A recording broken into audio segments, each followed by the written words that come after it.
Ruthy's Reading Room. Ruthy's Reading Room. Ruthy's Reading Room. Ruthy's Reading Room. Hello, little readers, and welcome to Ruthy's Reading Room. I'm Ruthy, and this is my buddy Jaw.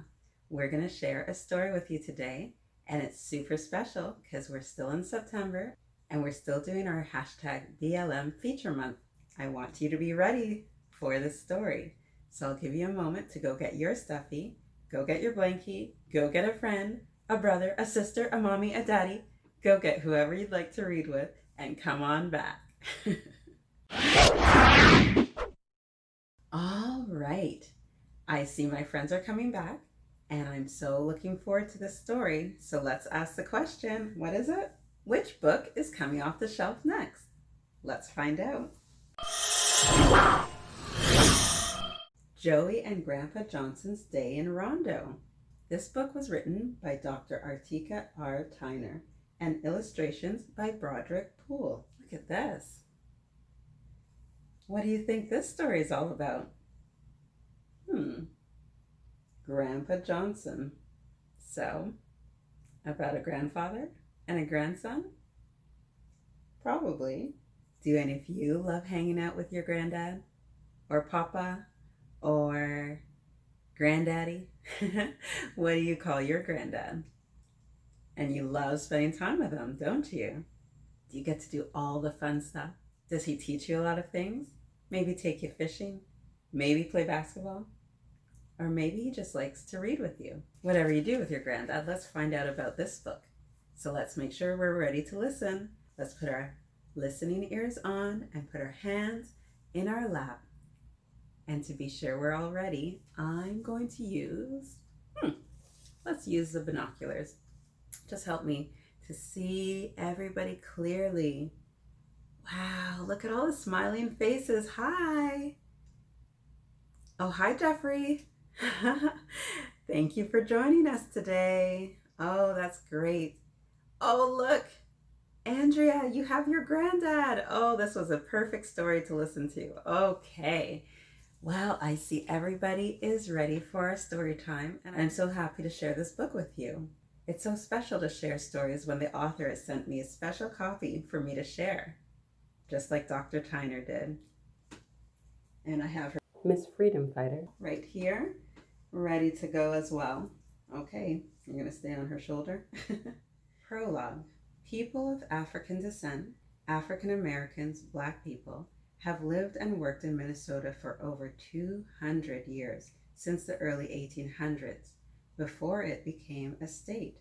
Minnesota became part of the United States in 1858. St. Paul, Minnesota's state capital, became a major city in the early 1900s. Many African Americans made St. Paul their home, but due to segregation and discrimination, were only allowed to live in certain areas. African Americans were forced to live west of downtown St. Paul. This area was bound generally from Rice Street to Lexington Boulevard, east-west boundary, and from University Avenue to Selby Avenue, north-south boundary.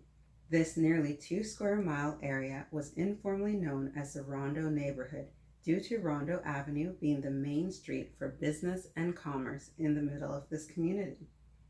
90% of Black people in St. Paul lived in the Rondo neighborhood until the late 1960s. Rondo was a thriving community despite racism, discrimination, and segregation. Two forces caused the migration of Black people out of this healthy neighborhood. One, the construction of the freeway called Interstate 94, I-94. This freeway was constructed down the main vein of Rondo, uprooting most of the Black businesses and a significant portion of Black residents, so they were displaced.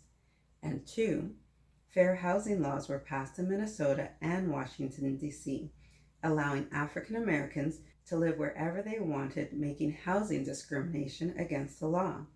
These forces helped change the Black community in many ways, some good and some bad. The Rondo children's book series are stories that provide reflections of moments during the days when the Rondo community existed in full vibrancy. The Rondo core values, developed by Marvin Roger Anderson, Rondo Avenue Incorporated, underpin each unique story in this 8-book series. In the Rondo children's book series, the legacy of Rondo and the values taught are shared with the next generation, highlighting its relevance to our current life. Well, that's helpful to have a little bit of history about the area we'll be reading about in this story. Let's get to it. Saturday morning visiting Grandpa was a highlight of Joey's week. He did a daily count, 1, 2, 3, 4, 5, until he reached day number 6. The 6th day was Saturday. Joey woke up early every Saturday. He was excited to spend time with his grandpa. "Wake up, Joey. It is time for breakfast," Mama said. Joey could smell in the air his favorite foods, pancakes and bacon. He quickly got dressed and brushed his teeth. He packed his brown backpack with his pencil and notepad. He placed it on his back and ran down the stairs and greeted Mama with a big hug. "Good morning, Mama and Papa," Joey said. "Good morning, little Joey," they said in unison. Papa continued to flip pancakes and talked about how the Johnson family had moved to the Rondo neighborhood in the early 1920s. Wow, that's 100 years ago. So cool. Joey began eating his breakfast in a hurried manner and gulped his freshly squeezed orange juice with a big sigh. "Slow down, Joey, and chew your food. That's bad table manners," Papa said. He's really raring to go. Joey nodded shyly and began to chew more deliberately. Excitement was bubbling in his belly. Soon it would be Grandpa time. Mama smiled knowingly. Every Saturday, Joey was in a hurry to get to Grandpa Johnson's house. "Oh, that sounds like fun. I want to go too." "Joey, what are you going to do today with your grandpa?" Mama inquired. Joey leapt to his feet and said, "Grandpa told me today we're going to visit a few of his friends in Rondo." He grabbed his backpack and waited for Papa to put on his shoes and jacket. Papa walked Joey a few blocks down Dale Street to Grandpa's house. Along the way, his neighbors, Miss Bertha and Miss Thelma, were working in the garden and sweeping their front steps. They greeted Joey with a beaming smile and waved as he passed by. "Good to see you, Joey. Hope you have fun with your grandpa today." Wow, everybody knows about his day with Grandpa. He waved and responded, "Thank you, ma'am," as he briskly walked towards Grandpa's front gate. "Grandpa, Grandpa," Joey shouted with joy. "I'm in the back," Grandpa replied. He walked hand in hand with Papa to the back. Grandpa was working on his car. He turned with open arms and Joey ran into his arms. Aw, that's sweet. Grandpa lifted him high into the sky and made airplane noises. Swoosh, swoosh. You can just picture it. Joey closed his eyes as the cool air brushed across his face. "You can soar," Grandpa whispered in his ear. Joey, in a soft voice that rang like a beautiful song in the air, declared, "Soar to new heights." Grandpa made a gesture of a slow descend. Joey gently landed back on his feet. Joey loved when Grandpa let him soar. He felt free as a bird, light as a feather, and strong as the wind. Papa waved goodbye to Grandpa and Joey. He knew they were now in their own world filled with excitement and adventure. Joey and Grandpa began with their first stop at the Hallie Q Brown Center, a community gathering place where Grandpa stopped to greet his friends and neighbors. Joey was excited and could not wait to see the other children playing sports, creating music, and making crafts. The place was bustling with activities. Joey now had an opportunity to play on the playground with his friends. Grandpa described the Hallie Q Brown Center as a place where the village comes together. Do you have a community center in your neighborhood? Yeah. Sometimes there's a pool or a rink or even a library. As they said their goodbyes, Joey looked at the big letters on the front of the building. He sounded the words out. Stumbling a few times, he bashfully stated, "Hallie Q Brown." Grandpa said, "You're doing a good job with your reading."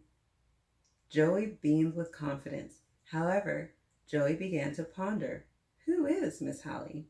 Out of all of his visits, he had never met her. With a curious look in his eyes, he asked Grandpa, "Who is Hallie Q Brown?" Grandpa said, "Grab your notebook and let's have a seat." That's why he had the notebook and pencil. Okay. They sat together on a bench outside. Joey could not wait. He would get to play the role of a journalist. Grandpa closed his eyes and began to share about his friend Hallie. Hallie was a great educator and orator. She wrote books, taught generations of young people, and created the National Association of Colored Women so the voices of Black women could be heard. Wow, that's amazing. When she spoke, I could feel a stirring in my soul, and I found myself shouting, "Amen!" After he answered all of Joey's questions, Grandpa stood and extended his hand. They were on their way to Johnson Brothers Barber Shop, which is a family-owned business. Joey's grandpa opened the barber shop over 20 years ago when he first moved to Rondo. Uncle Charles now runs the barber shop. "Good morning, little Joey. Happy to see you. Are you enjoying your time with Grandpa?" Uncle Charles asked. Joey smiled from ear to ear and said, "Yes, sir." Uncle Charles has a special chair waiting for Joey and Grandpa, a big green one. It is time for Grandpa's weekly shave and Joey's weekly haircut. Before Grandpa takes a seat, he greets everyone in the shop. He shares hugs, handshakes, and a few jokes. He's finally ready for Uncle Charles to work his magic. Joey's next in line. He leaves the barber shop with a fresh new cut. Do any of you go to a barber shop? Get lined up? Get maybe a design in your hair? Super fun. After the barber shop visit, they walked down to the Crejafon co-op store. Grandpa had to pick up a few vegetables for Sunday dinner. Grandma cooked soul food every Sunday. After church, the entire family would gather around the large oak table in their dining room. Joey could taste the delicious food and his mouth began to water. Smothered chicken, collard greens, candied yams, and macaroni and cheese. My mouth is watering too. Seems like Joey and his family have a lot of nice traditions, doesn't it? Sunday dinner, Saturday with Granddad. Joey walked hand in hand with Grandpa to the law office of Frederick McGee. Grandpa had to pick up a few contracts for his new business deals. When Joey entered the office, he was drawn to the photo of Frederick McGee with W.E.B. Du Bois and William Monroe Trotter. Do you know who they are? He remembered Grandpa describing Frederick McGee as someone who fought for justice. He was a founding member of St. Peter Claver Church and founded the first chapter of the National Association for the Advancement of Colored People, the NAACP, in Minnesota. Joey stood in front of the photo and beamed with admiration. Are there people you look up to? Maybe someone in your community or family? Just as he looked up, Mr. McGee waved at Joey as he walked into his next client meeting and said, "Great to see a future lawyer in the office today." Oh, that's good. As the sun went down, Joey knew his time with Grandpa was coming to an end. He hung his head low in disappointment and slowly dragged his feet. They headed back to his house where he found his parents and baby sister on the porch. Papa was reading the newspaper. He greeted Grandpa and asked Joey about his day. Joey responded with a question. Why do Saturdays have to go by so fast? Don't we all wonder about that? Grandpa, Mama, and Papa laughed and cherished the beauty of childhood. Joey recounted each of his visits. He shared about visiting the local businesses in Rondo. Grandpa reminded him of another lesson with a gentle hint. Did you learn a new word today? Joey declared with joy, yes, entrepreneurship. And he began to spell it out. ENTREPRENEURSHIP.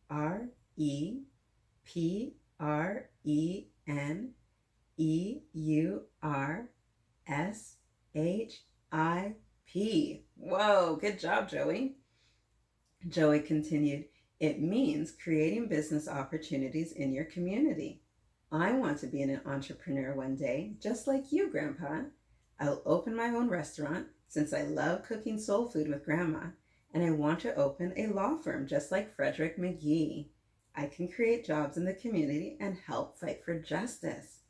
Wow, Joey got a lot out of this Saturday with Grandpa, didn't he? Grandpa said, "This is also about being a leader. You are a great student.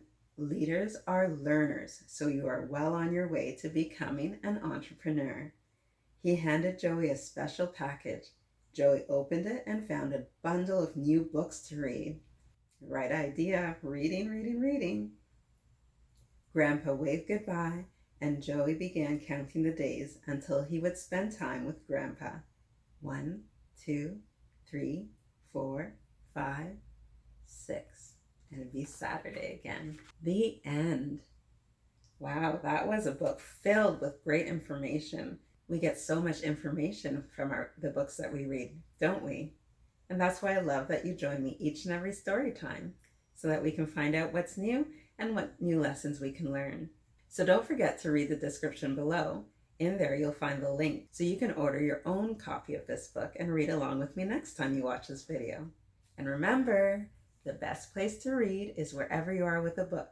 If you enjoy this story and reading along with me, please remember to subscribe, click the notification bell so you'll know when the next story will be read, and give us a thumbs up if you enjoyed the video. Thanks, little readers. We'll see you next time right here in Ruthy's Reading Room. Bye! Ruthy's read it.